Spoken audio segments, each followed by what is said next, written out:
bienvenidos una vez más al Cornetín de Gondor, y hoy tengo el inmenso placer de volver a recibir en los salones de Gondor a gente de No Solo Rol.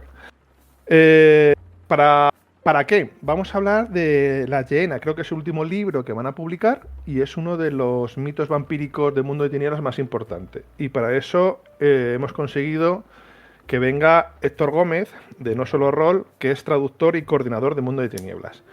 Héctor, un placer tenerte aquí. Muchas gracias por acudir a la llamada de Gondor.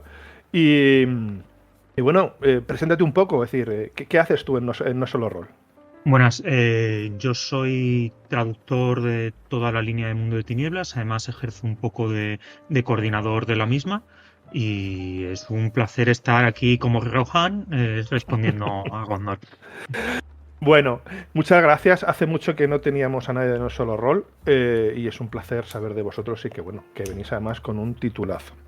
Quiero empezar un poco el podcast hablando un poco de qué es Vampiro la Mascarada. Porque aunque muchos veteranos y no tan veteranos diréis, esta parte no me hace falta, habrá gente que no lo sepa. Vale, el libro que traéis, que es La Guerra de la Hiena, está en un contexto de Vampiro la Mascarada, si no me equivoco. Sí. ¿No? Vale. Pero, ¿y qué es Vampiro la Mascarada exactamente? Vale, Vampiro la Mascarada, que es un juego, lo que se lleva diciendo siempre, revolucionar el rol y tal, que al final es el momento que se dice ya casi de todos los juegos, pero sí que es un juego que desde los 90 dio un poco la vuelta a lo que teníamos la idea de rol en ese momento.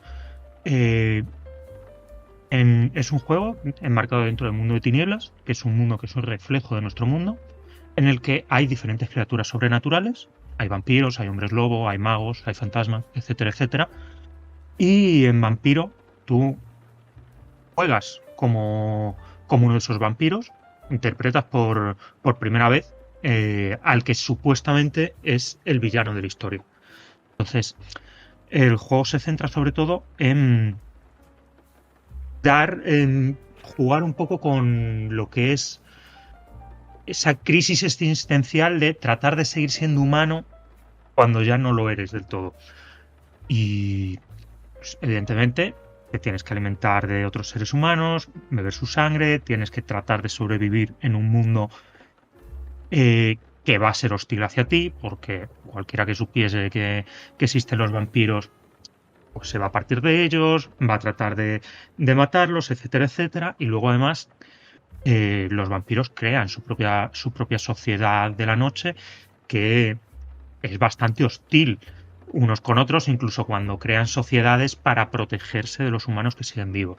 Entonces, es un juego con muchísimas capas a nivel social, a nivel política, a nivel existencial, que ya en los 90 supuso una forma completamente diferente de ver lo que era el rol en ese momento, porque ya no ibas a la mazmorra, no ibas a ser un investigador que iba a acabar con terrores sobrenaturales, etcétera, etcétera, sino que enfrentaba una serie de cosas que no se había enfrentado el jugador hasta ese momento. Yo, si me y eso permites, es algo que sí, termina.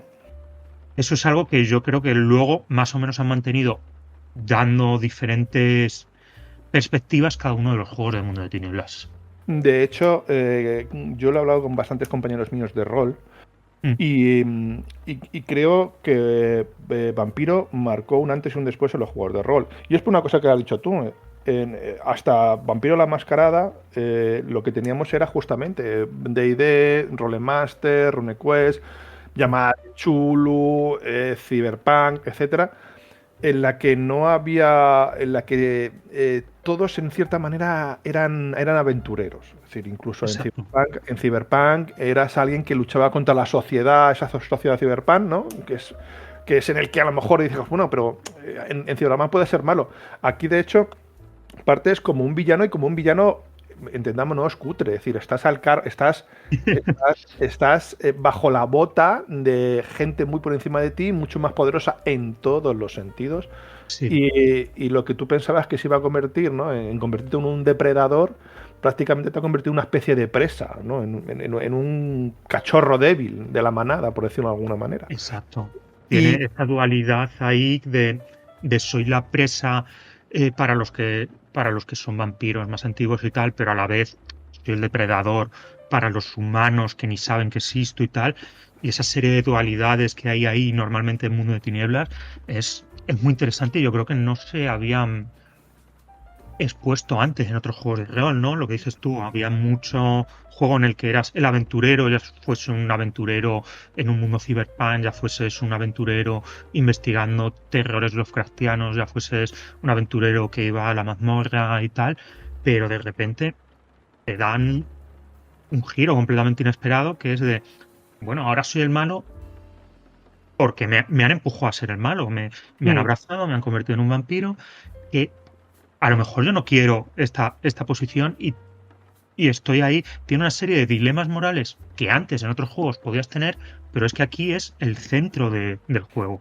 Y de hecho, uno de los elementos que creo que más influyeron en la cultura del rol fue justamente la aparición de los clanes, de esa separación de personajes por clanes. Es decir, a partir del mundo de Vampiro, iba a decir mundo de tinieblas, a partir de Vampiro, no existía ese vamos a dividirnos por clanes que representan una sociedad, una personalidad, algo, ¿vale? Que a lo que me permite agarrarme o asirme.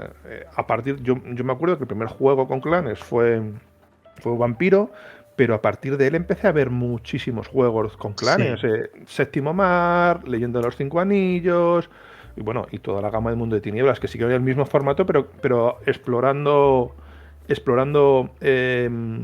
diferentes aspectos del valor humano, ¿no? Es decir, yo siempre decía que Hombre Lobo era un poco, ¿no?, esa sensación de hemos ganado, los hombres lobo, de hemos ganado, pero hemos perdido, porque en esa guerra que hubo entre ellos realmente perdieron y están enfrentándose casi a los últimos días. Y Wright es una poesía. Para mí es mi juego favorito, tengo que decirlo. Tengo que decir que para mí mis juegos favoritos del Mundo de Tinieblas han sido siempre Grave y Changeling. Changeling es como los dos extremos del espectro. Sí, te iba a decir lo mismo.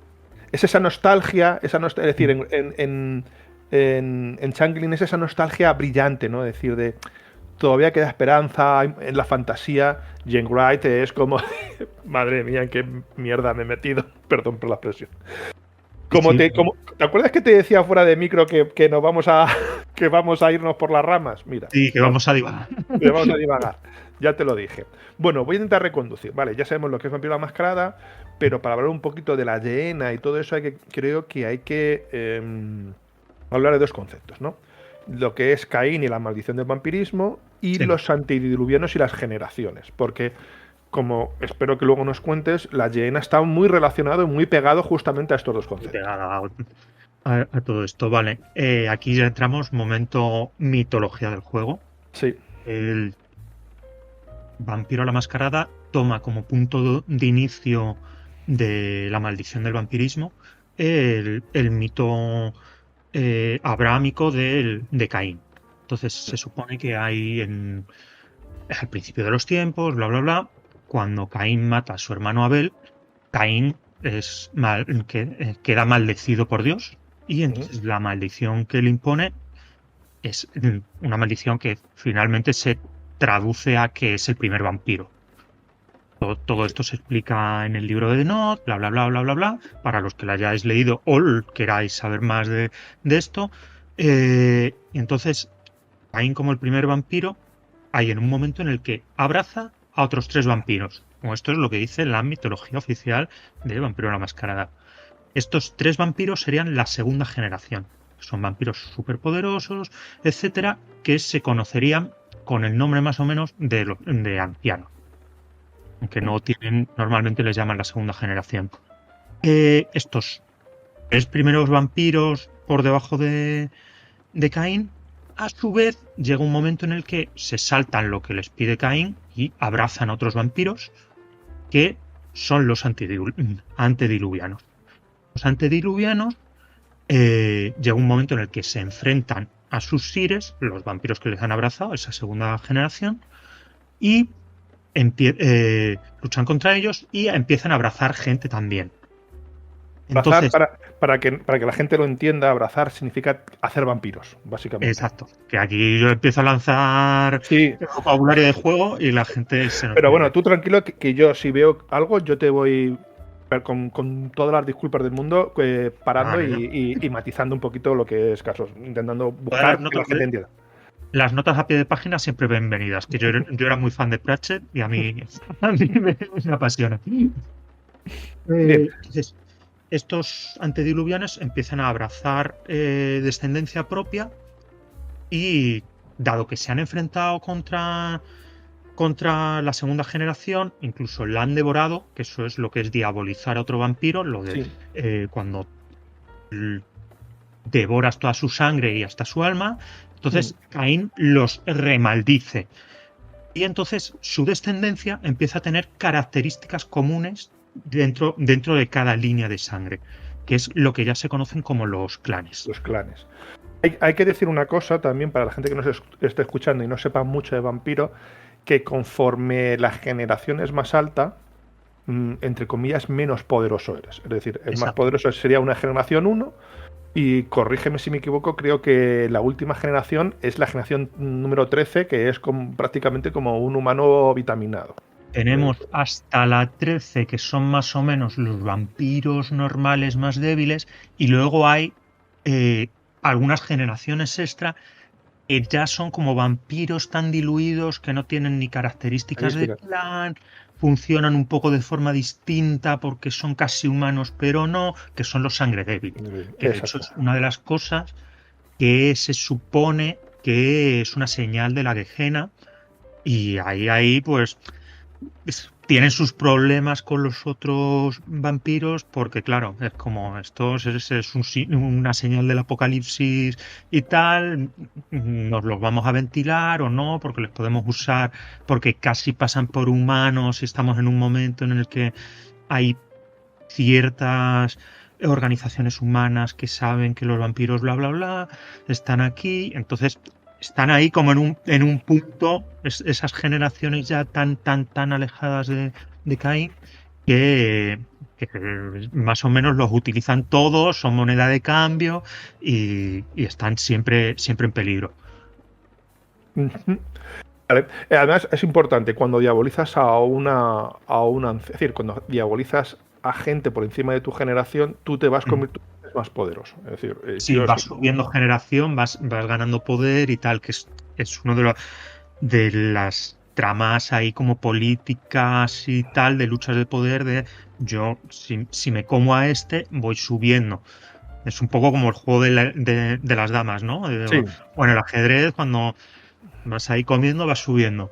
Y de hecho es una de las tramas que se ha ido a lo largo de todos ya estos 30 años de que lleva existiendo Vampiro la Mascarada.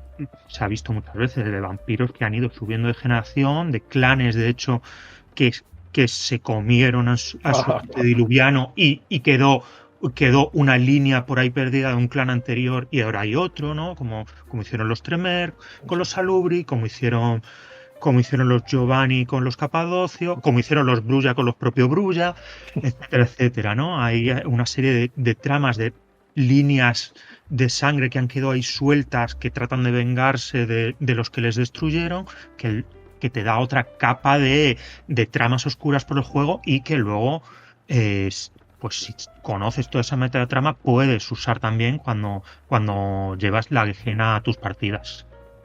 De hecho, este concepto de diabolí o diablerie, Mm. yo no sé cómo se dice actualmente, yo siempre dije diablerie, es casi una señal muy característica, ¿no?, de las principales facciones, de las dos principales facciones que hay en Vampiro, porque los vampiros no vamos a meternos en la enormidad de clanes que hay, porque nos podríamos tirar horas.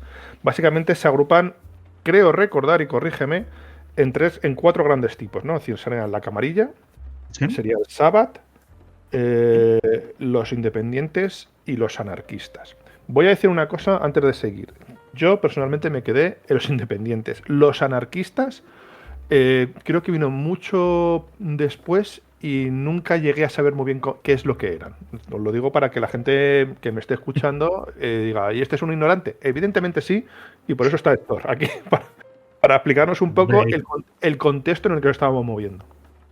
Ignorante no creo, lo que pasa es que, oye, al final cada uno pues jugamos más en una secta o un tal dentro del juego y al final pues es lo que aprendes, lo que te quedas un poco más con el hilo. Ahora mismo en Vampiro Quinta Edición tienes sobre todo la camarilla. Los anarquistas eran en su momento, que es por lo que igual tú no les tienes ubicados, eran como una secta ahí peleona con la camarilla, pero al final más o menos estaban dentro de la camarilla en cierta medida, porque la camarilla les dejaba hacer mientras no molestasen mucho. Ahora en quinta edición sí que se han disgregado por completo, camarilla y anarquistas, y sí que se están bastante enfrentados. Luego tienes el Sabbath, que ahora mismo en quinta edición con sus políticas, su visión de que hay que los antediluvianos están ahí, hay que pararlos, bla bla bla bla bla bla, que es lo que llevan diciendo desde los 90 y hay que reclamar que eres un vampiro sin avergonzarte y que eres superior a la humanidad y demás, que tiene una visión como muy no me sale ahora la palabra. Yo cuando he tenido que explicar los diferentes, las grandes facciones de, evidentemente los anarquistas, lo dejo al lado porque ya digo que no sabía. Siempre he explicado que la camarilla, en cierto sentido, quiere jugar al escondite. Me explico. Sí, exacto. Ante la amenaza de los antediluvianos y que venga, porque los antediluvianos vienen y la sangre de los humanos, por lo que creo recordar, corregidme si me equivoco, la sangre de los humanos, bueno, les llena pero no los alimenta. En cambio, la sangre de los vampiros es lo que les permitiría volver a recuperar su vieja gloria, etcétera, etcétera, etcétera. Exacto. Entonces, claro, los vampiros, los más ancianos, tienen miedo de que vengan esos antediluvianos y se los coman. Porque a un señor no. ¿Qué es lo que hace la camarilla? Se esconde dentro de la humanidad. Toman forma de, por ejemplo, un Brulla sería como los más guerreros y los más fieros, por decirlo de alguna manera, como un señor del crimen de nocturno, o se curtan en las tramas empresariales. Toman papeles dentro de la sociedad. En cambio, el Sabbath lo que dice es que no, que lo que hay que prepararse es para luchar. Y en esa lucha han decidido tomar caminos distintos, pues el camino de la bestia, ¿no? En el que tienen ciertos credos, por decirlo de alguna manera, ciertos credos que siguiéndoles que les permiten no sucumbir a la bestia que tiene. Porque la bestia, un vampiro, para que la gente lo entienda, es decir, siempre tiene hambre. Entonces, para no estar comiéndose y chupando sangre continuamente, siguen como una serie de mandamientos que les permite estar centrados.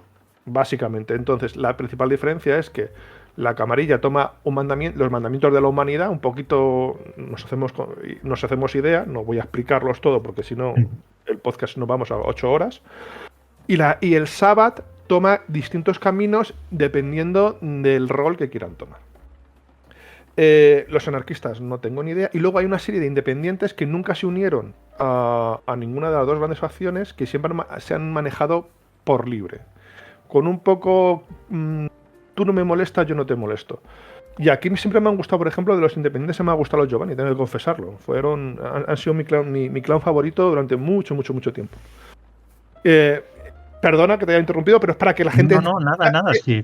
sepa de lo que estamos hablando. Porque es que creo que es importante, justamente cuando nos metemos en la llena, porque entonces sí que ya va a ser como de, si no tenemos estas cositas claras, a lo mejor nos perdemos. Sí. Sí, precisamente es eso, hay asentar las bases que la gente lo tenga claro y para nada interrumpirme, o sea, estamos aquí de conversación, o sea, que nada, que sí, precisamente lo que dices tú, la camarilla tiene una visión, como dices tú, de jugar el escondite, de manejar los hilos desde las sombras, o sea, es como una sociedad secreta que él se aprovecha de los humanos, se alimenta de ellos, pero lo hace desde las sombras. Y mientras que el Sabbath, lo que dices tú, está preocupado sobre todo con este alzamiento de los antediluvianos, pero lleva preocupado con él desde hace siglos. Entonces lo que trata es de prepararse para esa guerra, para asegurarse de que no se alimenten de ellos, porque lo que has dicho tú, es verdad, o sea, se supone que llega un punto en el que los vampiros ya tienen tal edad, tienen una generación tan próxima a Caín que la sangre de los humanos ya no les alimenta, no es suficiente y tienen que empezar a alimentarse de otros vampiros, que es de donde viene toda esta trama, esta lucha interna de los vampiros más antiguos con los vampiros más jóvenes. Entonces, el Sabbath acusa a la Camarilla de que a la Camarilla la están manejando estos antidiluvianos o vampiros muy, muy antiguos también. El Sabbath se dedica a prepararse a luchar contra cualquiera que crea que está apoyando a los antidiluvianos. Los anarquistas, aunque más o menos tienen ciertas perspectivas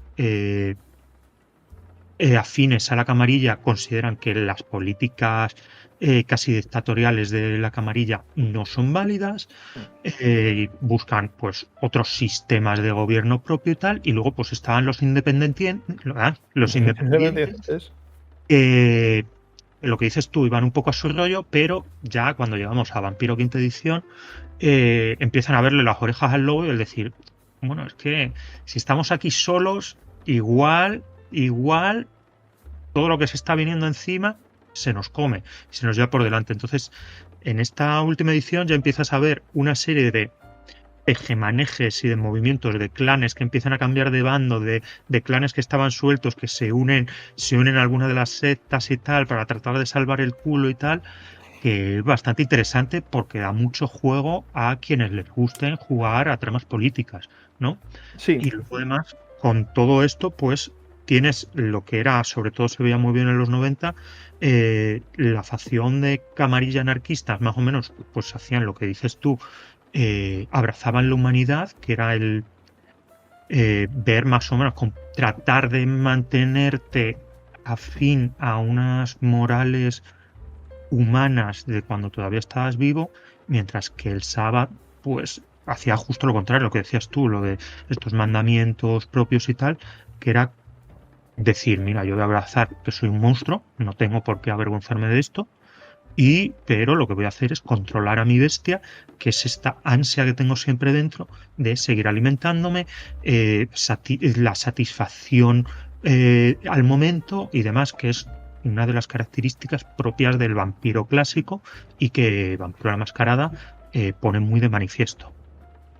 Sí, de hecho, yo me acuerdo que allá por los 90 el Sabbath era como el gran antagonista. Es decir, las grandes historias en aquellos momentos jóvenes era que tus vampiros tenían que enfrentarse a una infiltración del Sabbath o pasaba algo y tenías que intentar evitar que el Sabbath tomara alguna ciudad o cosas así. Y con el tiempo, claro, es decir, porque es otra de la parte bonita de Vampiro la Mascarada. Es decir, yo creo que tú lo has dejado aquí bastante claro. Es decir, Vampiro la Mascarada empezó en los 90, empiezan a venir ediciones, pero cada edición no es una pátina sobre lo que está. Es decir, no es a lo que teníamos antes. Pues bueno, pues los vampiros, los sabas son malos, la camarilla es buena. No es así tampoco. Hay Nittukun de Nosferatu, los antediluvianos, etcétera, etcétera, etcétera. Sino que la trama va avanzando y cuando te metes poquito a poco, por ejemplo, y conoces al Sabbath, conoces a los independientes, te vas dando cuenta de que en casi todo el mundo de tinieblas hay grises. Hay muchos grises. Y eso creo que es uno de los principales atractivos de Vampiro la Mascarada. Sobre lo que decías tú, a lo que hablábamos, mejor dicho, ¿no? Sobre los mandamientos para controlar a esa bestia, creo que se llamaban tradiciones, ¿no? Y había unas 6 o así, que creo... No voy a mentir, la he buscado en Google. porque me acuerdo de las que yo cogía, ¿vale? Entonces, lo he buscado en Google y para que la gente se haga un si queréis, si me dejas lo leo, ¿vale? Sí. Mira, por ejemplo, las tradiciones fundamentales son la mascarada, que es la que abraza principalmente la camarilla, ¿no? Que es no revelarás tu verdadera naturaleza a los mortales, de lo contrario perderás tus derechos de sangre. Creo que no hace falta que diga cuáles son tus derechos de sangre. El dominio. Tu territorio es tu responsabilidad y gobierno. Los demás deben respetarlo. Te conviertes en un animal territorial. La primera es la máscara, es decir, ocultarte. La progenie. Solo podrás solo podrás crear nuevos vampiros con el permiso de tu anciano. La responsabilidad. Eres responsable de tus chiquillos hasta que sean liberados de tus pecados y cargas. La hospitalidad, honrar al dominio ajeno y respeto del gobernante. Y la destrucción o eliminación. Está prohibido matar a otros vástagos, excepto si se declara una cacería de sangre por parte de un anciano. Estos son como los 6 grandes mandamientos que existen entre los vampiros. Y luego allá hay una serie de fórmulas, ¿no?, en la que se implementan estas, ¿no?, que son el camino de la bestia. No me acuerdo de muchos más. Sí, a ver, realmente estas son las 6 tradiciones que te dice el juego que más o menos les legó Caín al resto de los vampiros, y más o menos la camarilla, los anarquistas las siguen, la camarilla muy a rajatabla, sobre todo la mascarada y tal, porque consideran que es la más importante después de la Inquisición y tal durante el medievo. El Sabbath no la sigue tanto. El Sabbath es un poco de hay que honrar a Caín y tal, porque tienen una idea muy de que Caín es como un dios de los vampiros y hay que respetarle, pero los antediluvianos no, y ellos para controlar a su bestia siguen lo que estabas diciendo tú de los caminos, que son como un poco visiones morales que no son muy humanas, que digamos. Entonces, pues lo que dices tú, hay algunos que controlan a la bestia a base de satisfacerla casi en todo momento. Hay otros que se rigen por morales completamente alienígenas para cualquier ser humano, etcétera, etcétera. Entonces, el Sabbath no se rige tanto por estas tradiciones, sino que las usa un poco como le viene en gana. Exactamente. Hay que entender una cosa, y lo digo ya, y ya pasamos un poquito a explicar lo que es la Yeena. Sí. Te quiero preguntar por el antiguo libro de la hora del juicio, y hablar un poquito, si podemos, de ese evento que cruzó por todas las colecciones de Mito de Tinieblas. Pero antes de nada, quiero que la gente entienda que el Sabbath no va a la radio, no va a la televisión, no se hace un TikTok, sino que es un vampiro. La diferencia es que no ocultan que en su fuero interno son superiores a los humanos. Exacto. Es que es importante, porque es que yo con esto he tenido muchas discusiones, entre comillas, discusiones roleras, de que es que yo si soy un Sabbath puedo ir a la tele y decirlo. Digo, bueno, hazlo. El propio Sabbath te matará, porque el Sabbath puede que sea salvaje, pero no estúpido. Pero ya hablando de esto, y esta acotación, que no sé si estás tú de acuerdo conmigo o no. Sí, exacto. El Sabbath tiene una visión muy supremacista, que era la palabra que no me salía antes, muy supremacista, de que los vampiros están por encima de los seres humanos, que la camarilla y los anarquistas en su mayoría también tienen, pero no de una forma tan descarada, ¿sabes? Ellos el Sabbath es como que lo abraza mucho, pero lo que dices tú, no son idiotas. O sea, no van a ir a la tele a decir, hey, somos vampiros y existimos, sobre todo porque ahora mismo en la trama de quinta edición tienes la segunda Inquisición que los está masacrando completamente. Sabe más o menos su existencia, sabe más o menos cómo identificar a los cuerpos neutros, que es el nombre que da esa organización a los vampiros, y se los lleva por delante sin ningún tipo de pudor ni nada. Entonces el Sabbath no es imbécil. Tampoco van a ir ahí predicando y pregonando que son vampiros y tal, pero evidentemente no tienen ningún pudor en llevarse lo que sea por delante. He dicho la segunda Inquisición, y para empezar a la Yeena quiero terminar, ¿no?, con lo que fue uno de los en aquel momento de los 90, ¿vale? Que fue un poquito la Hora del Cazador, que fue la publicación, por decirlo de alguna manera, de una serie de módulos que cruzaban todo el mundo de tinieblas en aquel momento, sobre los cazadores. Es decir, eran módulos, eran libros finos, es decir, no eran grandes libros de rol como los conocemos ahora. Me explico, que eran suplementos, es la palabra que estaba buscando, ¿no? Y había, creo que 2 que a mí me llamaban poderosamente la atención, de hecho los tengo por ahí, eran libros rojos, no sé si te acordarás de ellos, que era la Inquisición, justamente, que hablaba de la segunda Inquisición, es decir, cómo el Vaticano, lo voy a poner así, volvía a formar un grupo de cazadores de lo sobrehumano, y había otro que a mí era el que más gracia me hacía, porque era el proyecto Crepúsculo. No sé si te suena, ¿no? Sí, sí, que es el que está centrado en cazar hombres lobos, si no recuerdo mal. Sí, pero Porque luego era este proyecto Crepúsculo lo recuperan también en quinta.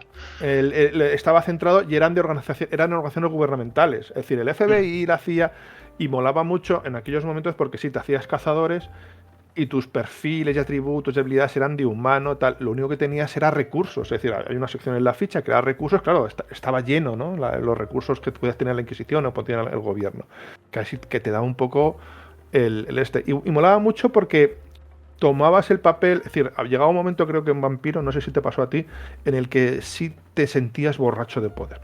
Los humanos eran masillas. En cuanto empezabas... Los superhéroes con colmillos, que decían. Exactamente. Yo lo llamaba, eran superhéroes con gasolina en modo de sangre. Y de pronto, esos dos libros te permitieron, o bien que la gente experimentara lo que era llevar Mindundis, o crear, que es lo que me gustaba a mí, crear antagonistas humanos a la altura de nuestros personajes. Y la Sí, gente. además, Y la gente.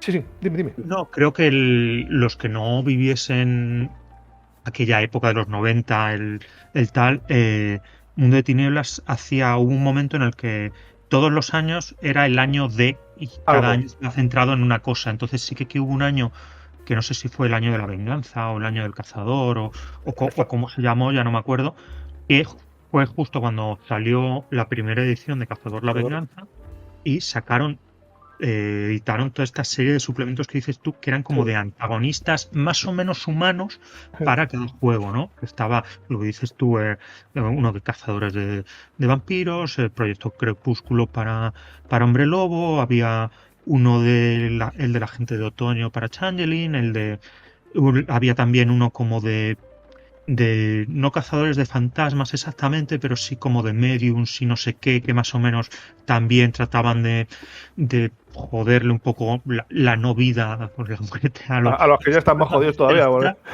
Entonces era muy interesante porque durante un año entero tenías una serie de publicaciones centradas en un tema y había veces que era muy interesante porque te ponían el foco en algún ámbito de Mundo de Tinieblas que normalmente no se trataba.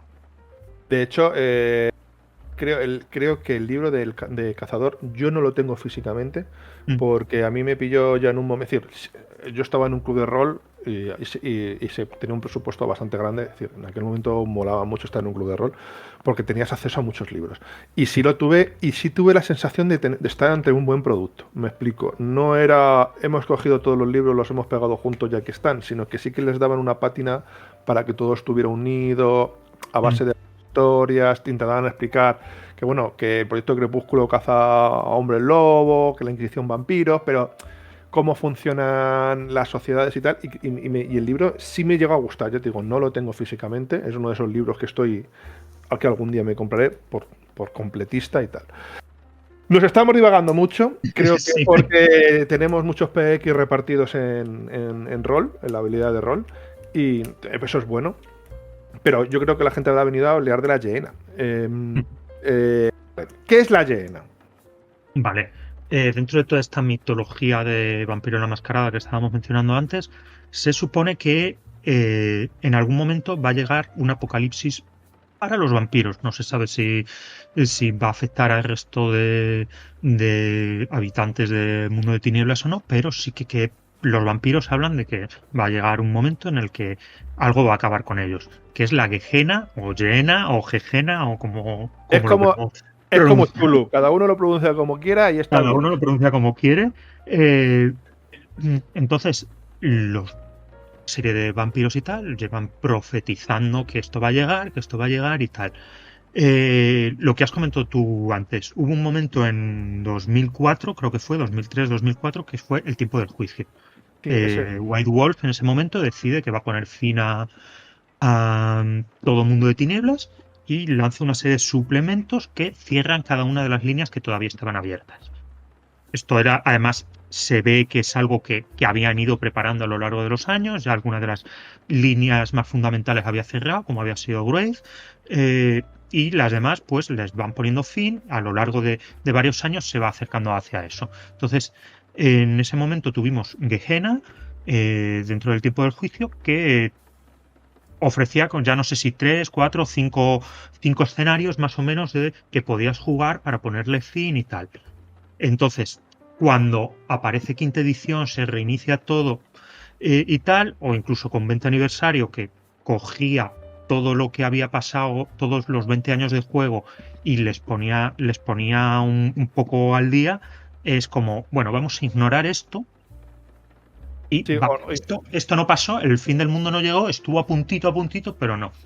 Entonces, ahora en quinta edición es como la Gehenna está ahí a punto de ocurrir, pero ¿qué es? ¿Qué está pasando? Entonces, en V5, en quinta edición, te dicen que algo, no te dicen exactamente qué, nadie sabe exactamente qué es lo que pasa, está llamando a los vampiros más antiguos, los séptimas, los octavas, etcétera, les está llamando hacia Oriente Próximo. ¿Por qué? La gente más o menos teoriza, los otros vampiros más jóvenes teorizan que son los antediluvianos que les están reclamando a su progenie que vaya hacia ellos. ¿Con qué fines? No lo saben. Te dejan más o menos en algunos suplementos, te dan como un vistazo de lo que creen que está pasando y tal, que es bastante perturbador, pero nunca te terminan de explicar qué es exactamente lo que está pasando, qué es lo que está ocurriendo.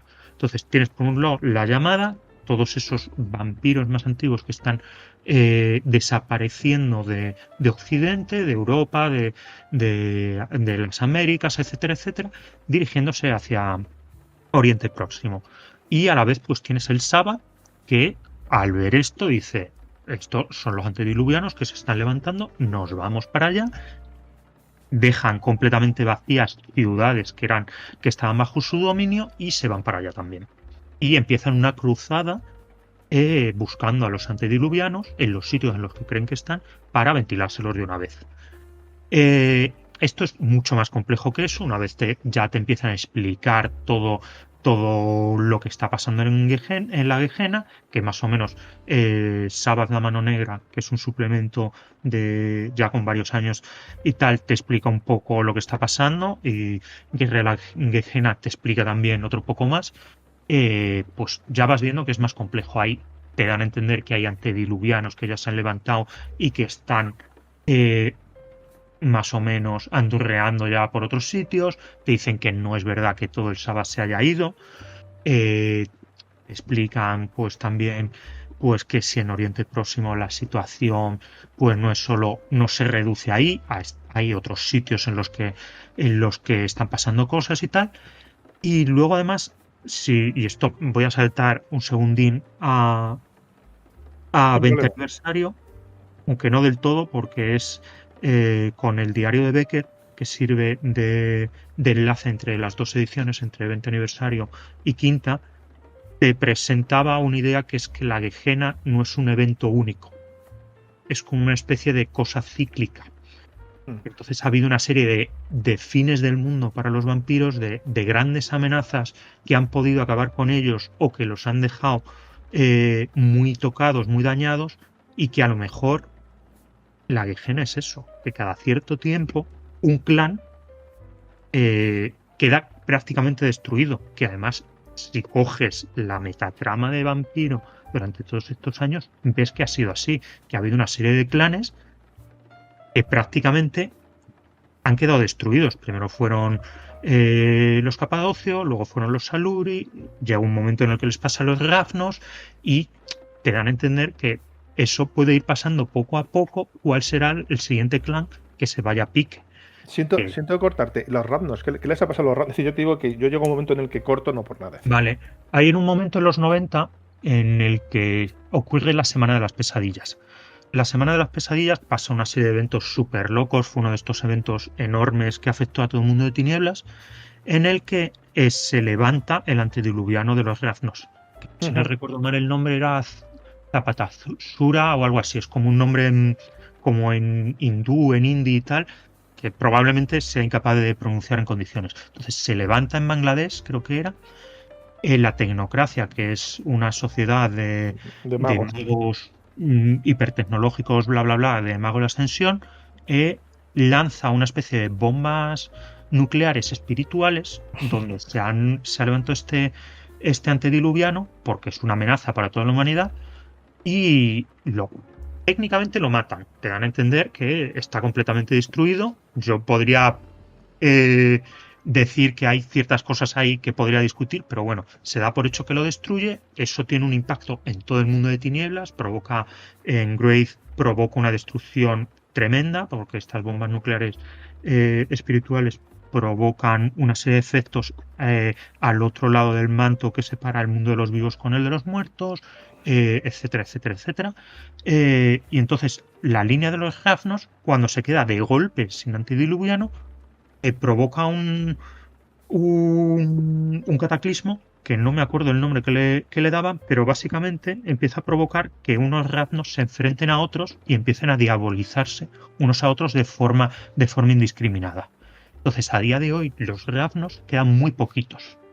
Mira, no lo sabía, de verdad. Es un clan que se ha visto completamente diezmado porque cuando otros clanes han matado al antediluviano, alguien ha devorado ese antediluviano, y entonces supongo que aunque ha tenido sus efectos a nivel en la sangre de los vampiros, porque todo lo de la sangre de los vampiros es un rollo como súper místico, como te lo explica el juego, y cuando tocas un antediluviano, pues normalmente tiene unos efectos en toda la progenie. Un vampiro muy antiguo puede afectar a los vampiros que han sido el descendiente del descendiente del descendiente, etcétera, etcétera, etcétera. Pues entonces a los Ravnos lo que pasa es que destruyen de golpe a su antediluviano y provoca este efecto como en cadena en todo el clan. Entonces, a día de hoy quedan muy poquitos. Pero claro, lo que te digo, cada clan se ha encontrado con una cosa de estas de repente de golpe, de otro clan les destruye y se pone en su lugar, tal, y entonces te dan a entender que eso puede ser una especie de mini Gehenna que se va repitiendo cíclicamente y que poco a poco van a ir desapareciendo más y más clanes.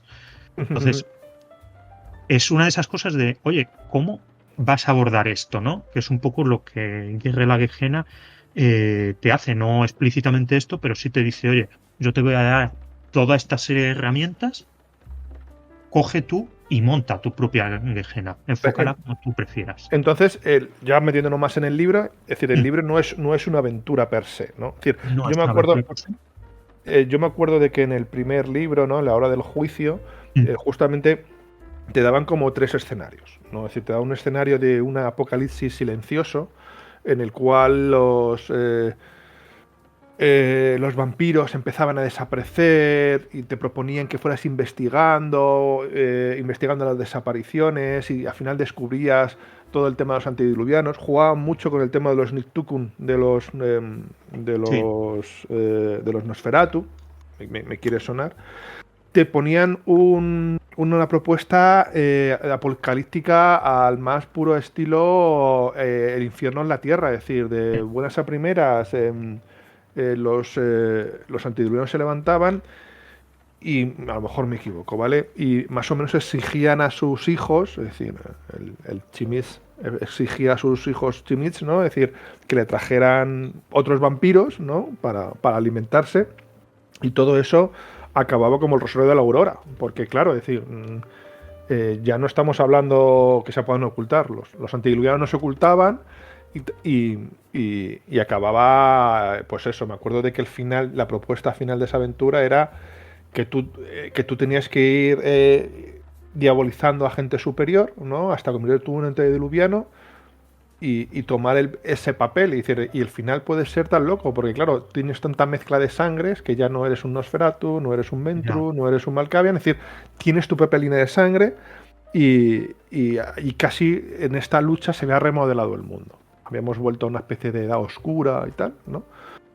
Y la tercera, una cosa media, me acuerdo más que la propuesta era de que pasara algo en un programa de televisión en el cual se revelaban los vampiros, y era un poco la sociedad humana tomaba conciencia de los vampiros y se enfrentaba a ellos de alguna manera, es decir, mucho rollo social, tienen derechos, no tienen derechos, quiénes son estos, y al final... muy trama de True Blood, ¿no?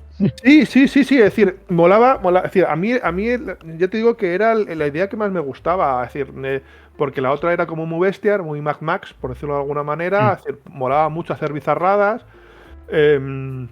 inventarte tu propio nuevo universo, ¿no? De tinieblas, ¿no? Es decir, cómo encajaba todo lo veía un poquito al medievo, ya no había tecnología porque la guerra, bueno, no había de muy loca.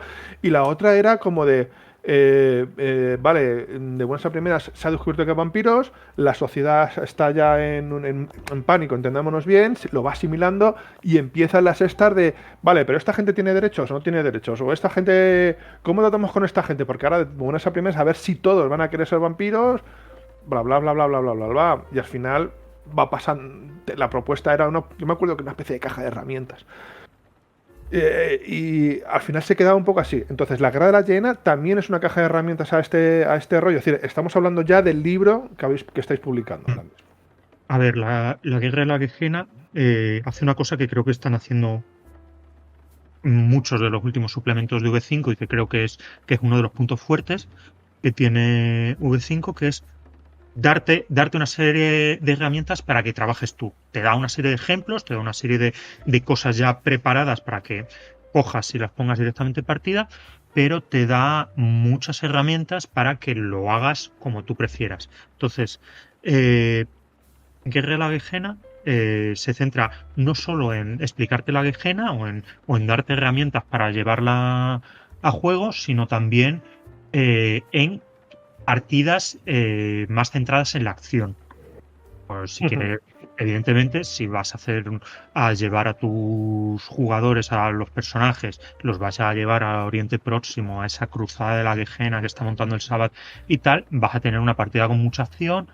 Entonces necesitas unas herramientas para que el juego no quede lastrado por ello. Entonces, cada capítulo más o menos se va centrando en una cosa. Y tienes, por un lado, te da una serie de antediluvianos de ejemplo, algunos viejos conocidos como son Enkidu o Kemintiri, otros nuevos como es Ceri, por ejemplo, o que ya conocemos un poco porque los han presentado en quinta, pero para los jugadores más antiguos a lo mejor no conocen, como Salim. Y hay una serie de herramientas luego, de mini partidas ya preparadas, de toma esta trama, más o menos se va a desarrollar así, bla, bla, bla, bla, bla, bla, para que te juegues directamente. Y luego tienes puntos medios. Pues si quieres lanzarte a la cruzada de la Gehenna, que tus personajes vayan a Oriente Próximo a enfrentarse con el Saba o enfrentarte contra no sé quién tal, tienes un capítulo dedicado a toda una serie de facciones menores que están también involucradas en la Gehenna en menor o mayor medida, porque claro, esto no es una guerra, hay mucha gente ahí jugando por detrás para sacar beneficio de alguna manera. O sea, pues gente que vende información, gente que trata de controlar zonas concretas del mundo, etcétera, etcétera. Y luego tienes un capítulo entero dedicado a posiciones o rangos y tal que pueden tener los personajes dentro de esa cruzada. En plan, pues si te vas a dedicar a ser un espía, si te vas a dedicar a ser un soldado raso o un general o un tal, qué clase de rasgos necesita tu personaje, cómo lo deberías de enfocar para que sea válido en ese puesto. Y entonces cada capítulo está centrado en una serie de cosas que te sirven muy bien de caja de herramientas de coger, ok, me interesa esto de aquí, esto de aquí, esto de aquí, me monto mi trama, o quiero algo ya hecho, tengo un capítulo con, no sé si son 6, 7 tramas ya preparadas, ya listas, que puedo coger, solo añadir 3 o 4 cosas para personalizar y que quede ajustado a mi crónica e ir directamente a jugar. Entonces yo creo que es un suplemento que está muy bien preparado para que ya quieras jugar la Guerra de la Gehenna de forma más explícita, ya quieras meter solo algunos atisbos de no, yo quiero que aparezca algún personaje, algún antediluviano, pero que sea todo como muy tenue, que la gente lo intuya más que sea explícito, o yo quiero coger algo que me den ya listo y catapum, directamente a jugar. O sea, yo creo que está muy completo en ese sentido porque es muy fácil de una forma u otra que le saques provecho al libro. Sí, básicamente, entonces, por lo que estoy entendiendo, es una especie de caja de herramientas para ver cómo quieres incluir a tus personajes. Ya no a tus personajes, a lo mejor llevas tiempo con una campaña, ¿no? Y decides dirigirlos hasta la Guerra de la Hiena, ¿no? Y te dicen, pues bueno, la Guerra de la Hiena es así, así es como diriges a tus personajes, ¿no? Pero eso es única, es decir, no tiene la diferencia que, como yo contaba en Hora del Juicio, ¿no? Que te van como varios escenarios y tú quédate un poco con lo que quieres contar, ¿no? Es decir, pero que al final pasa, es decir, hay un final canónico, de hecho hay una novela de la Guerra de la Hiena, sí. y creo que es el escenario más heavy, evidentemente. Pero, es decir, la Guerra de la Hiena en esta quinta edición es única, es decir, es esta la que hay, no hay otra, y puede ser más o menos velada. Y el libro lo que te propone es cómo quieres que tus personajes influyan en esta guerra, por lo que estoy entendiendo, ¿no? Yo creo que uno de las cosas que más características de quinta edición, a diferencia de ediciones anteriores tenías lo que dices tú, tenías la historia canónica y tú más o menos ibas enganchándote si querías seguirla, ¿no? Porque luego cada uno hace lo que quiera en su mesa de juego, faltaría más, pues más o menos pues te apañabas, ibas haciendo el encaje de bolillos para ajustarte a esa historia canónica.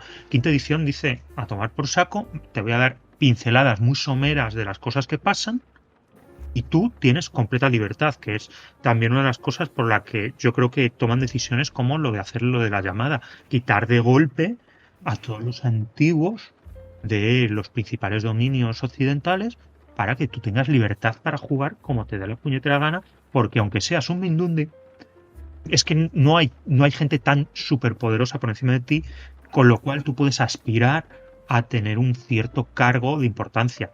Sí, Antes, porque cuando eres un neonato en segunda revisada, tú no ibas a llegar a primogénito en la vida, salvo que hicieses auténticas barbaridades. En cambio aquí, pues es que igual, aunque seas vampiro desde hace 10 años, es que no hay muchos que lleven mucho más de tu clan. Es fácil que puedas aspirar a ser el primogénito o ser el guardián del Elíseo o tener otro cargo en tu dominio. Entonces, Quinta hace justo eso, de vamos a asegurarnos de que la gente tenga la libertad para jugar como quiera, a ponerles un escenario lo suficientemente abierto para que puedan jugar libremente. Entonces, sí, porque eso además era un poco, lo voy a expresar así, frustrante, porque tú llegabas a un momento en el que Vampiro era una promesa de que ibas a ser algo más y lo que he dicho antes, al final te conviertes en la presa de mucha gente, demasiada gente, con lo cual esa sensación de tener que estar siempre agachando la cabeza era un poco frustrante para los jugadores. Pero de buenas a primeras, que de los territorios, ¿no? Que en los que gobiernan los vampiros desaparezcan los octava para arriba. De hecho, vuelvo a preguntártelo, corrígeme si me equivocas, hay una posibilidad en la creación de personaje de llegar, tú empiezas como generación 13, ¿no? Y hay una serie de características que a la hora de crear la ficha puedes llegar hasta generación 8, a base de sacrificar según qué cosas. En ediciones anteriores sí, aquí en quinta creo que no puedes empezar tan arriba, ya no estoy seguro, pero vamos, está más o menos enfocado para que seas el Mindundi que no es tan antiguo y que no tiene tanto poder, pero claro, luego pues como todo lo que dices tú ahí, si sacrificas ciertas cosas y tal, pues puedes empezar con una generación menor, con lo cual eres más poderoso de inicio, pero claro, al coste de muy enfocado a que sí que seas un poco el tirao que han abrazado hace 4 días y tal. De hecho, lo que mencionaba antes, están los sangre débil, que son los vampiros que casi ni son vampiros para nada, que tienen mucha importancia en esta quinta edición, que les da mucho espacio, les da mucha visibilidad para que juegues ya con los vampiros más tirados y más mindundis posibles, para que tengas esa experiencia de, madre mía, putada me han hecho. Sí, porque yo siempre lo he dicho, es decir, ser un ser de fantasía en el mundo de tinieblas no suele ser un premio. Maticemos, los vampiros están todo el rato luchando contra su bestia interior, lo cual es una putada, ¿vale? Tienes que alimentarla. Y es en esa alimentación donde se cometen los problemas y aparecen los cazadores, por decirlo de alguna manera. Los hombres lobo, que es a la vista sería el puro músculo, ¿no? La fuerza bruta, están viviendo sus últimos días, es decir, se enfrentan literalmente, es decir, el subtítulo lo dice, el apocalipsis. Es decir, hay una serie de decisiones que toman los hombres lobo y que les hace ganar. Que no son muy buenas. Que no son muy buenas, que les hace ganar, por decirlo de alguna manera, pero les condena como raza. Sí. No. Están viviendo sus últimos días. Aunque algunos crean que no, están viviendo sus últimos días. Los Wright, no tengo que decir nada. Es decir, gente que se ha muerto y creo que han ido a un sitio peor que el infierno. Porque es jodido el inframundo que propone Wraith. Madrecita de mi vida. A mí me gusta mucho la sensación de estar sobresaturado. Es decir, hay demasiados fantasmas. Venga, esa sensación. Tengo que decir que posiblemente sea el juego más difícil. Porque el juego, la sombra que tiene que. Nunca tiene una solución fácil. La sombra, digamos, para que la gente se haga, en ninguno de los juegos de tinieblas hay ese concepto de sombra, que es tu parte oscura, y tu parte oscura es una pequeña ficha que se la tienes que dar a otro jugador inicialmente, son las opciones que proponen para que la lleven. Y nunca hay una buena, y nunca nadie sabe llevar bien esa ficha, porque lo jugamos a puteo, y es muy, muy difícil. Es difícil. Jugarle es un juego muy exigente, pero creo que también es un juego que si toda la gente en la mesa le pilla el punto, es un juego muy importante. Sí. Haciendo también un repaso rápido, Changeling, estamos hablando de hadas y seres faéricos que se han quedado en esta parte del velo, es decir, en esta parte del mundo en el que la fantasía se está perdiendo, los sueños, la imaginación se está perdiendo, que es entre comillas de lo que se alimentan. Y de hecho, el fin de un Changeling es súper triste porque te conviertes en un humano anodino. Exacto. A mí una de las cosas lo que más me gusta de Changeling, no, porque cada juego tiene su lo que decíamos antes, el conflicto crucial del juego, y yo creo que en Changeling muchísima gente lo olvida y dice, ay no, mira, es como jugar con Campanilla, qué alegre, qué bonito, porque está en el mundo de tinieblas. Changeling, estás jugando con gente que a efectos prácticos tiene Alzheimer y sabe que tiene Alzheimer y está olvidando poco a poco quién es, porque cuanto más se va sumiendo en el mundo humano, cada vez menos, que cada vez sueña menos, cada vez imagina menos, cada vez tiene menos esperanza, ellos van olvidando su parte esférica, van muriendo y van alejándose cada vez más del ensueño, que es ese mundo fantástico nacido de los sueños, la fantasía, la esperanza, etcétera, etcétera. Entonces es muy triste. El conflicto básico del juego es muy triste, es muy doloroso, es muy terrible, ¿no? Porque es gente que sigue queriendo volver a Arcadia, que es como el corazón del ensueño, su patria, su tierra ancestral, fantasía. Y cada vez está más lejos.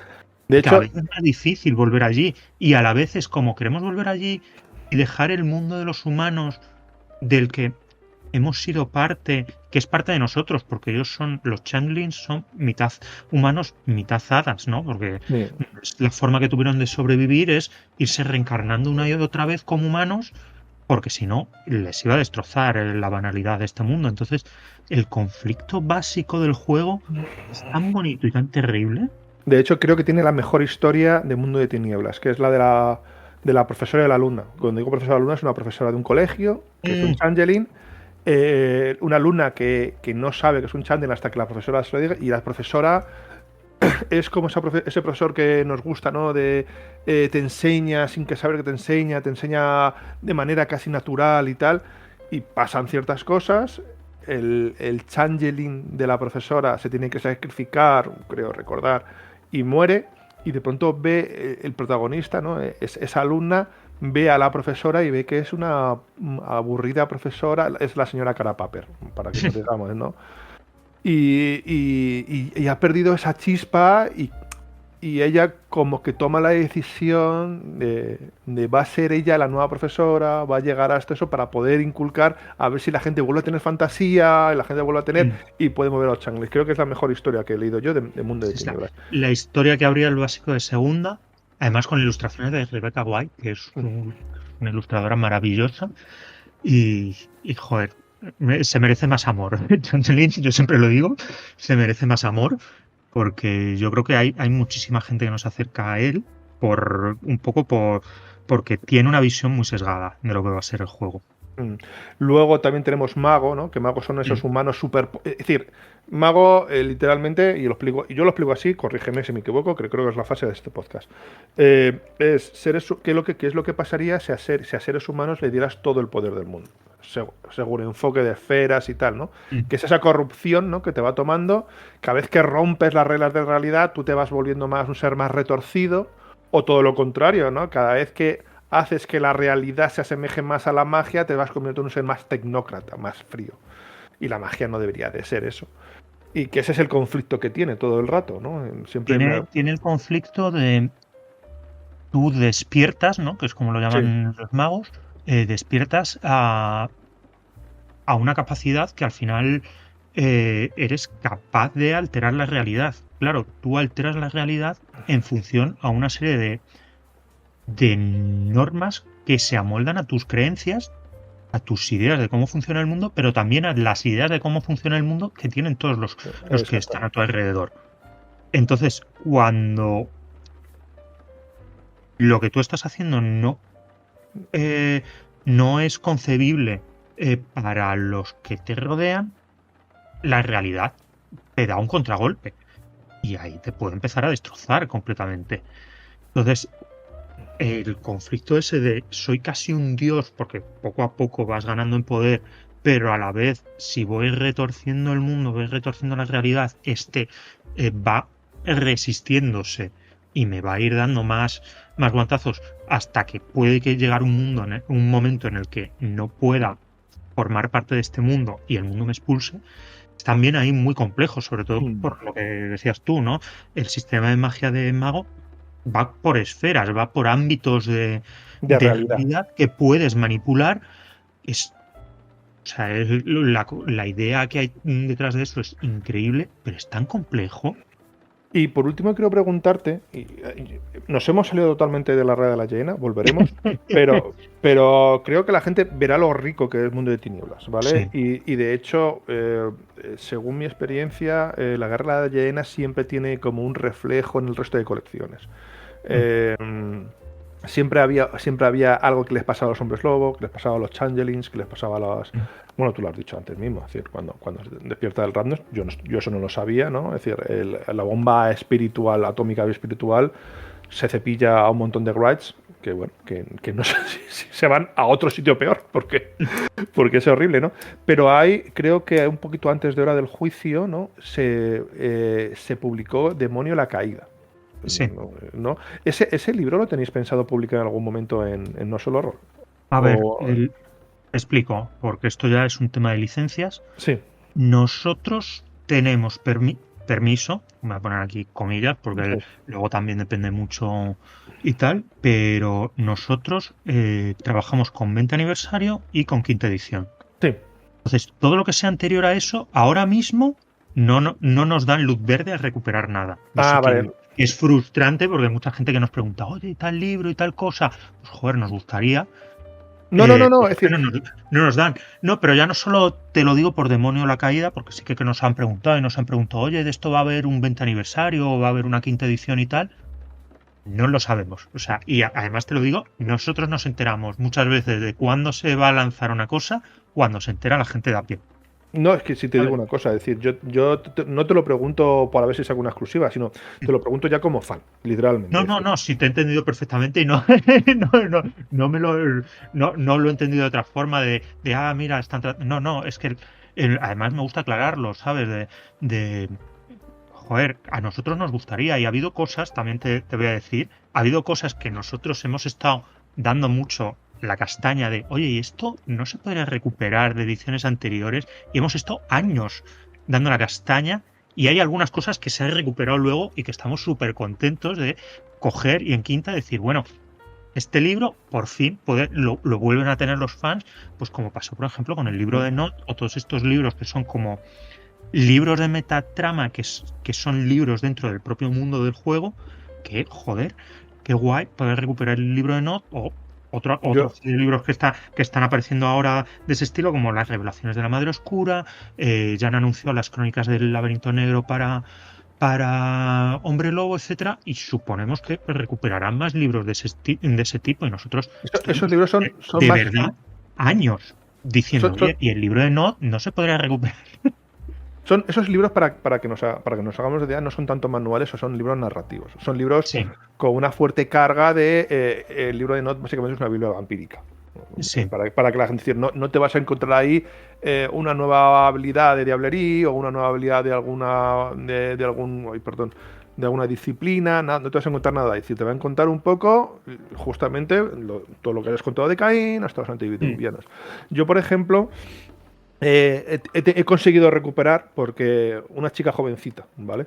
Que se ha puesto a jugar, bueno, que juega a rol y juega vampiro, solo juega vampiro, que bueno, que me parece súper listo. Yo le digo, joder, ¿vosotros no conocéis los libros de Momia y Renegado? Y digo, no los conocemos.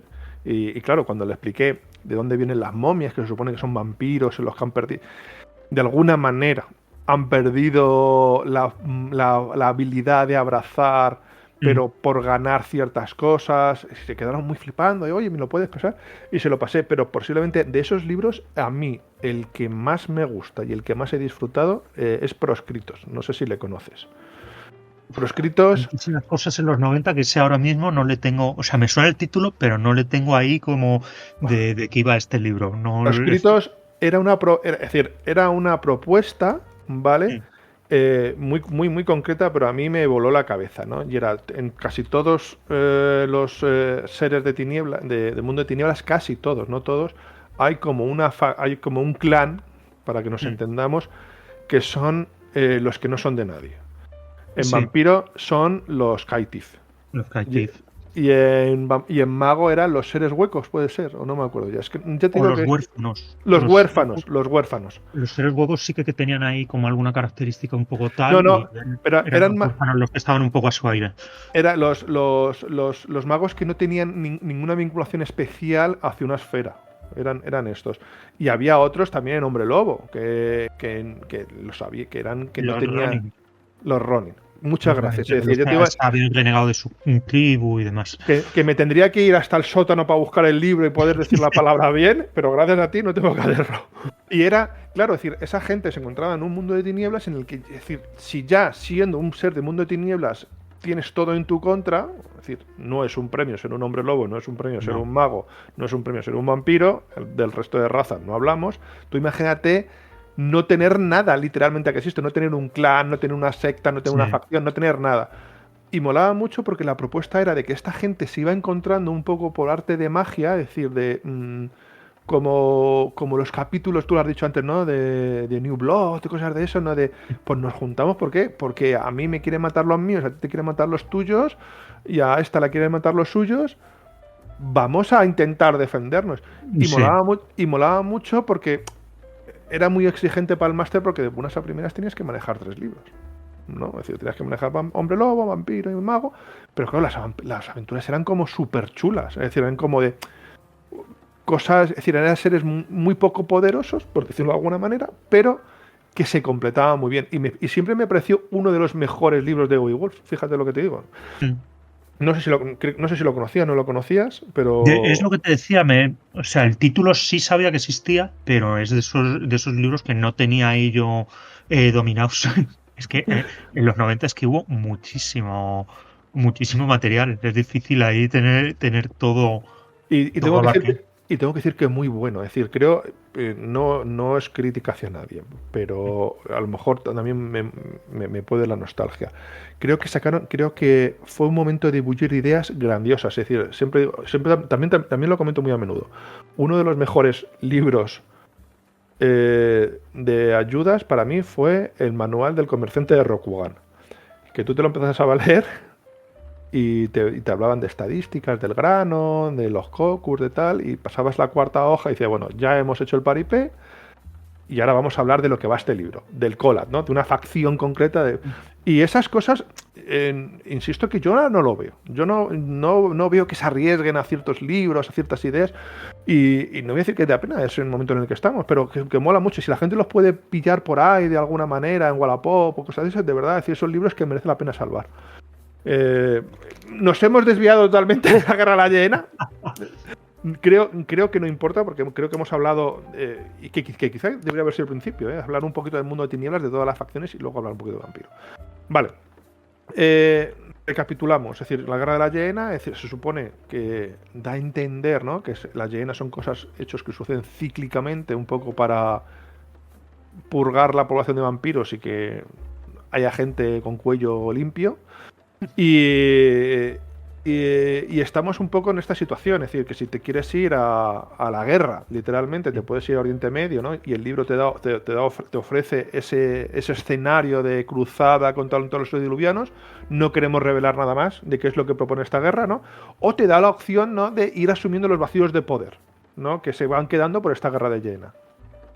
Claro, te da una serie de opciones que tú, pues si quieres enfocar la guerra más como voy literalmente a una guerra, a luchar y tal, pues como están en toda la zona de Oriente Próximo o incluso algunas zonas del este de Europa. Si quieres centrarte en que tienes un antediluviano que está haciendo sus cositas por donde sea, ya sea un antediluviano que acude a tu ciudad, ya sea un antediluviano que está moviendo los hilos de otros vampiros y tú decides irte a enfrentar a él, etcétera, o si quieres solo una partida más centrada en acción, pero quieres meter o no meter alguna cosa más velada de toda la trama general de la Gehenna. Entonces, la idea es general del suplemento es esa, voy a darte un montón de opciones, móntalo tú como prefieras enfocarlo y te da toda esa libertad, ¿no? En lugar de darte una trama única que decíamos antes, que era una característica muy propia de ediciones anteriores, de los 90, pues, te voy a dar toda esta libertad para que lo hagas como tú quieras, que es un enfoque completamente distinto. Ni mejor ni peor, distinto. Esta guerra es una guerra literal, me explico. Es decir, los octava para arriba se están yendo a Oriente Medio con fusiles, con espadas y con hachas para enfrentarse, o es una guerra más velada. Es una guerra de no sabemos qué está pasando, porque los octava y tal, no es que se hayan ido con fusiles para allá, es que han sentido la llamada, sí, como se llama en el juego, que es que sienten que algo les está haciendo ir para allá. No saben exactamente el qué. Llega en un momento en el que se achaca a los antediluvianos, que la sangre de los antediluvianos les está llamando para que vayan para allá. ¿Con qué intenciones? Pues no lo saben. Entonces, es el Sabbath el que dice, ostras, son los antediluvianos que les están llamando porque el Sabbath, otra cosa no, pero paranoico un rato. Entonces, se van para allá y ellos sí son los que van con fusiles y demás, con intención de montar una guerra en todo ese sitio, que ya de por sí está como está, ¿sabes? Entonces, normalmente la gente que tiene menos generación no sabes lo que está pasando con ellos. Hay en algunos libros, ya no sé si era en el del Sabbath, si era en el de la Camarillo o cuál, había un relato que te contaban que alguien entraba en una especie de cavernas y demás y veía un montón como de vampiros de baja generación, de antiguos y tal, como durmiendo en nichos, como si estuviesen todos en letargo y tal, y te daba a entender que es que los había llamado un antediluviano para alimentarse de ellos y los tenía ahí todos puestos. Me suena de alguna historia del Sabbath, pero no sé. Es decir, yo te digo Puede que. que fuese del Sabbath, es que no recuerdo qué libro. Pero no, Entonces, pero no recuerdo yo si es alguna edición, porque es que vosotros habéis sacado mucho. Es decir, ya. y como tengo tanto, es decir, si un día vienes a mi casa, te enseño todo lo que tengo. Es decir, llega un momento en el que intento centrarme en mucho. De hecho, ahora me estoy leyendo uno vuestro, no sé, que lo compré de segunda mano, que es el de mi pequeño pony, para la niña pequeña. Pero me suena esa historia, porque sí también son de esas historias que, joder, es decir, tienen muy buenos narradores. Sí, que te quedas ahí como, joder, qué mal rollera esta idea, pero qué buena para llevarla a partida. Sí. Entonces, es lo que este suplemento también te hace eso, te vienen como con pequeños testimonios de encuentros con los antediluvianos que te describen más, de pequeños testimonios de personajes ya conocidos como Beckett, como Ciobel, etcétera, de cómo se van encontrando cosas súper turbias cuando van a la zona de Oriente Próximo, del este de Europa y tal, buscando, investigando y tal, a ver qué está pasando. Entonces, yo creo que esos testimonios, esos pequeños relatillos, es que dan mucho color Ujú. y dan muy buenas ideas luego para usar en partida, sin revelar demasiado, porque te dan ahí como una pequeña semillita de la que tú puedes tirar mucho del hilo y crear algo súper interesante. Ya para ir acabando, Vampiro sigue siendo un juego que sigue funcionando. Tiene muchos detractores, porque tiene muchísimos detractores, que creo que viene un poco por esa saturación de mundo tinieblas. Insisto que cada uno lo vive como quiera. Yo en los 90 y los 2000 no tenía el dinero que tenía ahora tengo el dinero que tengo, pero tengo una casa y una hija y una mujer, con lo cual mi dinero no va todo a friquismo. Y la gente se quejó mucho en los 90, bueno, en los tardos 90, de que se publicaba mucho y que no se podía. Yo nunca lo vi como un problema. Pero lo cierto es, siempre ha sido un juego que ha visto muy bien la sociedad en la que estamos. Sobre todo Vampiro, creo. Y ahora mismo, me da pena decirlo, no estamos en el mejor momento. Y tú me hablas mucho de Oriente Medio, de Europa del Este y tal. Vampiro y Jaena beben mucho de lo que está pasando al día de hoy. Intentan jugar con lo que pasa para dar una explicación a cómo está el mundo. Mm, yo creo que ha habido otros suplementos que han tocado más eso, porque sí que al principio de V5 sí se centró mucho en esto está pasando en Oriente Medio y tal.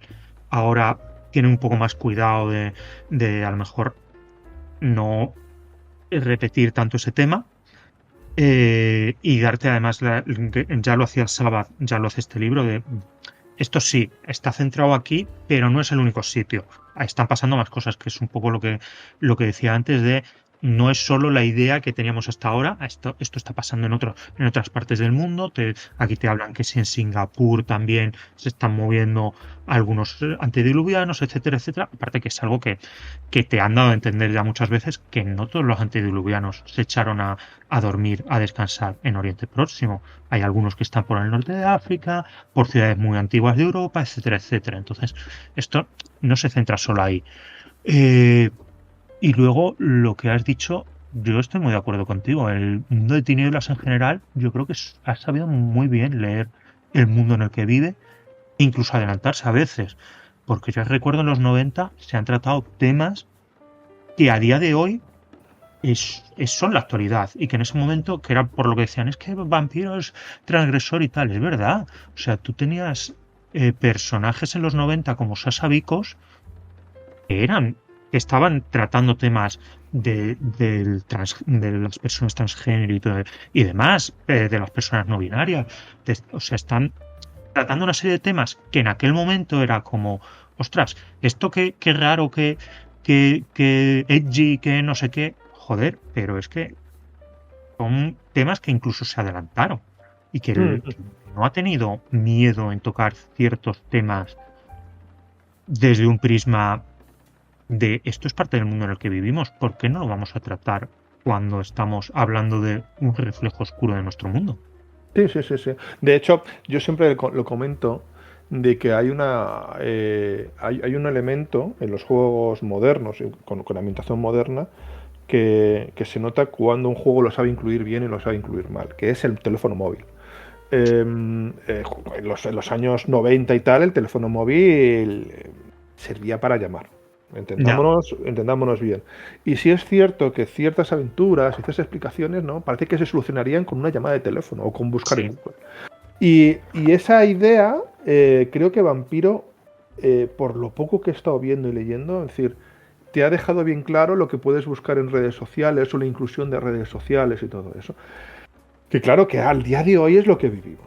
Es decir, al día de hoy parecería que buscar el nombre de un antediluviano, yo no me sé ninguno, ¿no?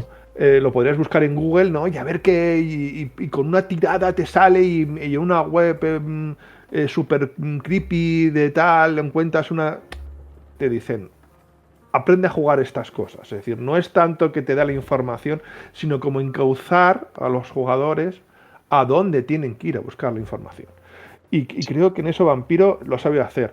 En temas sociales y tal, creo que siempre han estado muy, muy pegados, como hemos dicho, a la realidad. Es decir, desde problemas con la frontera en Estados Unidos con México y todo eso, módulos más o menos olvidables, pero siempre han hablado un poco de ese problema, ¿no? Diablería en México, que eso es una aventura, eso es un juego de acción, básicamente, pero que sí hablaban de esos problemas que había.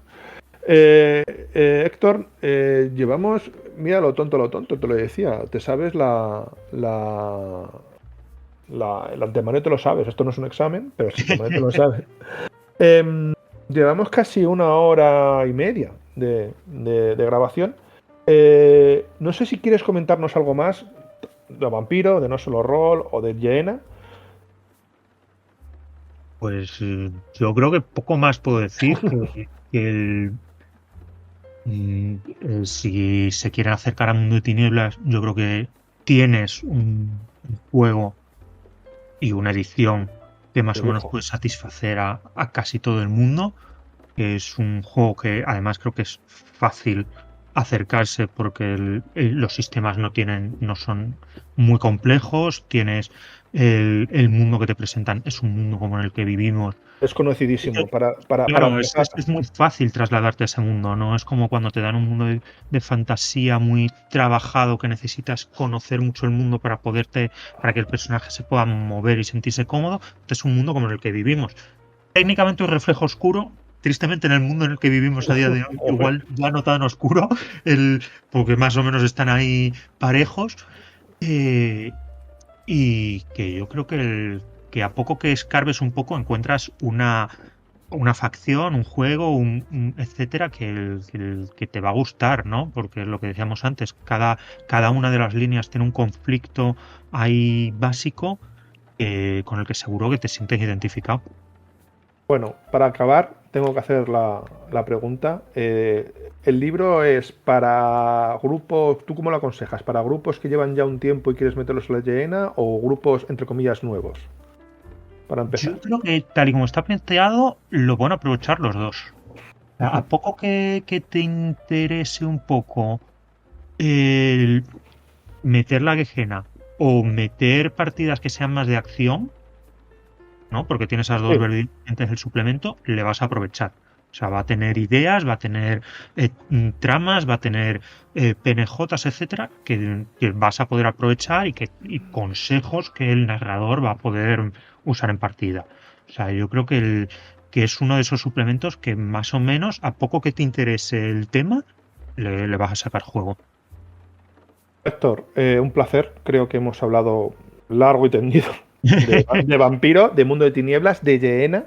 De hecho, creo que es un podcast que podemos recomendar justamente como, oye, ¿qué es Vampiro? Mira, tómate es un poco café para los muy cafeteros, pero tienes un repaso general. Ha sido un placer volver a ti por primera vez, a No Solo Roll por la vez que sea, y espero que volváis a contactar con nosotros para hablar más de rol o de lo que queráis.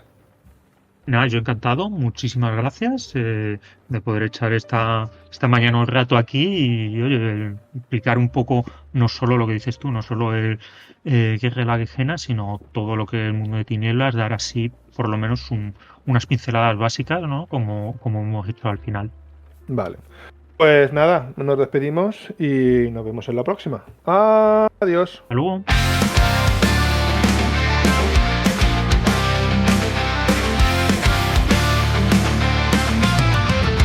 Desde la redacción, un llamado a las armas.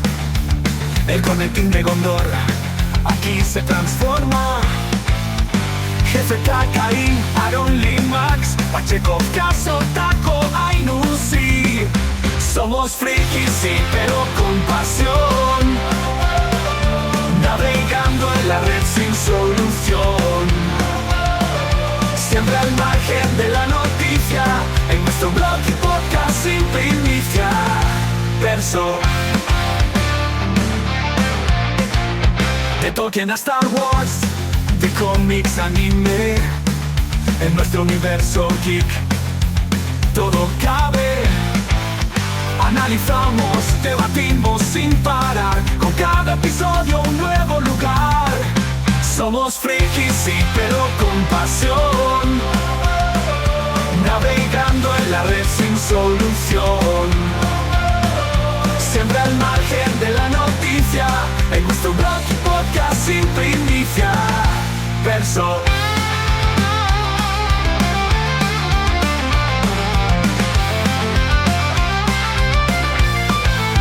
De Tolkien a Star Wars, de cómics, anime. En nuestro universo geek todo cabe. Analizamos, debatimos sin parar. Con cada episodio un nuevo lugar. Pacheco con sus teorías, Limax con su humor. Aaron y Karim siempre juntos sin temor. Taco y Ainu, la dupla rolero creativa. Ocaso, el maestro siempre motivativa. Somos frikis, sí, pero con pasión. Navegando en la red sin solución. Siempre al margen de la noticia. En nuestro blog y podcast sin primicia. Verso. El Conecting de Gondor siempre